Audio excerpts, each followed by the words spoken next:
She learned to code at 81 and taught us what digital inclusion really means. When she retired, Masako Wakamiya was 60.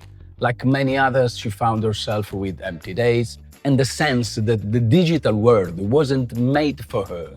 It was for the young, the fast, the always connected. But Masako didn't accept that. She bought a computer, taught herself Excel, and then learned how to code. At 81, she built her first iOS app, Hinadan, designed to help seniors remember the correct arrangement of dolls in a traditional Japanese celebration.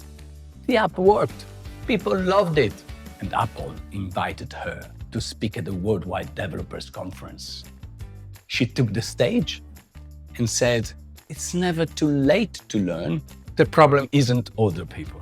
The problem is a digital world designed as if older people don't exist. Everything is built for those who scroll fast, see clearly, tap quickly, remember easily. And accessibility is treated like an extra bonus, not a foundation." And so, here's the paradox. Seniors don't approach digital tools because digital tools never approach them. But Masako did it, not because she was a genius, but because no one told her she couldn't. The real limit isn't age, it's the idea we have of age.